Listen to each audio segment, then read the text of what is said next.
What's up, people? How's it going? It's your boy Stealth, and today we have something special. We have some gameplay by GHamTK, and as you guys know, he's a close friend of mine. He's helped my channel out numerous amount of times, and he asked me to do a commentary on some of his gameplay, and of course, I was really excited, really happy that he wanted me to do this because haven't had the opportunity to actually commentate on people's gameplays in a while, and considering it's GHamTK, I really wanted to do this. So really happy that he did this, so thank you. And it's going to be interesting to talk about this gameplay because I haven't seen such drop shotting in such a long time, such skill at drop shotting, and it's a treat to watch this because I typically don't drop shot because, you know, I leave mine on normal, and I'm pretty sure GHam has his on tactical because he drop shots a lot and it's really fun to watch, but maybe I'll talk about that a little bit later. A few things I'm going to talk about though. Since GHam told me that he's on vacation, I thought it'd be such a good idea to talk about fun vacations I've had in the past, and I'll probably talk about that later, but for now let's talk about some of this gameplay because GHam is just murking people left and right. He's just shitting on people. Excuse my language, but that's pretty much what it is. He's drop shotting left and right. He'll probably have to tell me later if it's on tactical because I've seen drop shotting before where it's on normal, but not like this. So he's either on tactical or he's doing some crazy normal controller settings. So.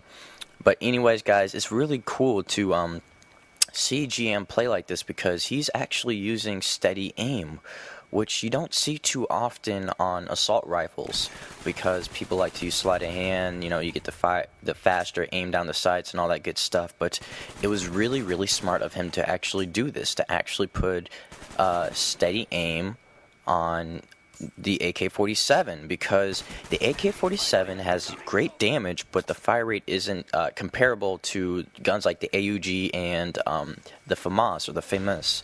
So it was really good for him to do this because now he has a better chance of killing person in close quarter situations because of that steady aim.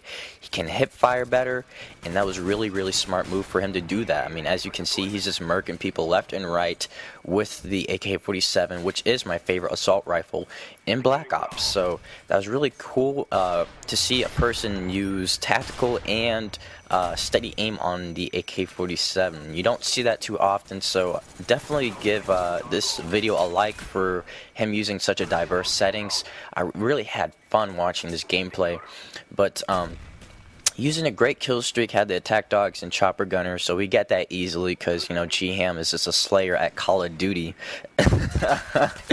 He is really beast in this gameplay, but now we'll just get back to the vacation thing I wanted to talk about because, as I said, GHam is on vacation. I think it's a good time to talk about some vacations I've had in the past.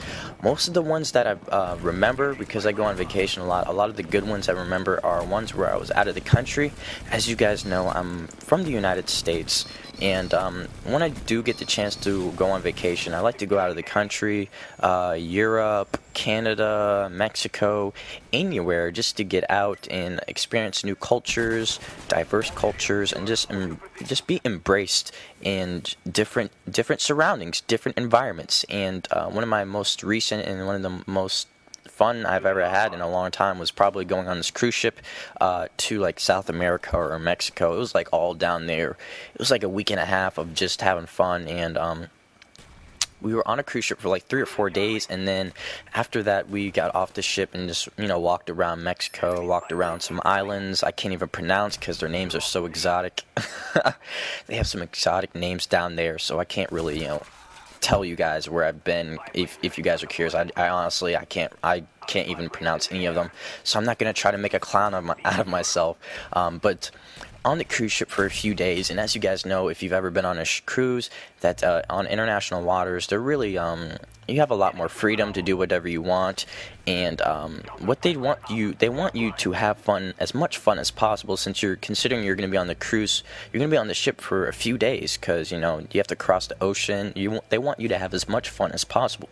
So they have casinos on the ships, they have malls, they have clubs, they have a lot of things to you know, for all types of age groups, right? So they really want you to enjoy yourself while you're on the cruise. So you have to also consider, since you're on international waters, the laws are a little bit different. So you can pretty much drink pretty much whenever you want. I mean, they say 18, but you can pretty much drink, like, if you're like 16 or something. They don't really care.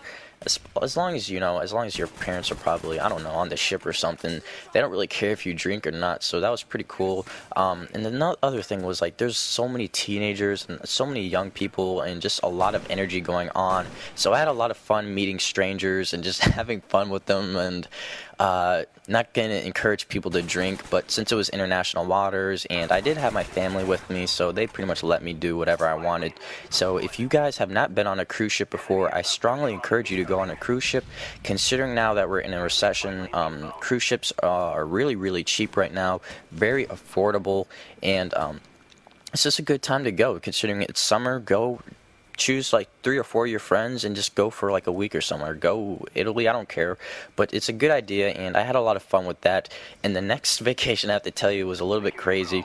Me and, once again, some strangers, just like 2 or 3 of my friends, and then the rest were strangers, maybe 6 or 7 strangers, decided we wanted to go camping, right? So we go camping in this national park down south. I forget somewhere, but we decide we want to go camping for like 2 or 3 days, and the biggest problem we had was we didn't bring enough food because we weren't expecting that many people to come with us.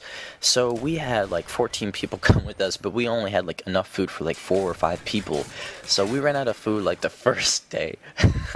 We ran out of food like the first day. So we spent most of our camping trip actually hunting for food, climbing trees, trying to get these squirrels and other birds that probably you shouldn't be eating. And don't worry for those animal activists, we didn't actually catch anything.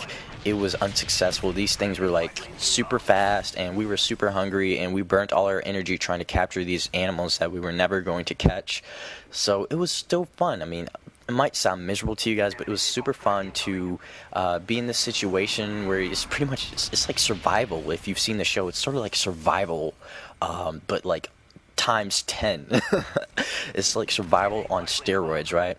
So we had to pretty much find fish and nuts, and fortunately I did like a couple of years of Boy Scouts, so I knew what was edible, and it was just fun to be in that situation with strangers where you know, you're just surrounded by nature, you're just enjoying yourself and the company, and it was a lot of fun. So if you haven't been on a camping trip, or if you haven't been on a camping trip in a long time, now's the time to go. I mean, it's beautiful weather, and choose a few friends, maybe a couple strangers, and just, you know, make new relationships. So I had a lot of fun with that, and a few other trips I had a lot of fun, but most of that was just Disney World, and I'm sure a lot of you guys have been to Disney World, you know. Can't get old with Disney World, so much fun. But besides that, guys, few things I wanted to mention back on this gameplay. I actually haven't played on this map in a long time because I've been playing the new maps a lot lately, but this is one of my favorite maps. I love Discovery, and it's just a really great map for sniping a long range, and I think that's why it's really easy to get good kill streaks on this map because of the distance and the range that you can get long shots. And I know some people like to rush on this map. Not sure if that's the best idea. I mean, it can probably work during search and destroy, but considering there's so many people sniping in the backs and the fronts, it's probably best to, you know, stick with long assault rifles or sniper rifles. G11's a perfect weapon for this map, or the M16 silenced. Definitely give that a try if you haven't. Obviously, the AK-47 is lethal in the correct hands, such as GMTK, just shooting people left and right. So it was really fun to watch him and use one of my favorite weapons. So definitely give him a like, hit his channel up, give him a subscribe and all that good stuff, guys, and thanks a lot, and I'll see you later.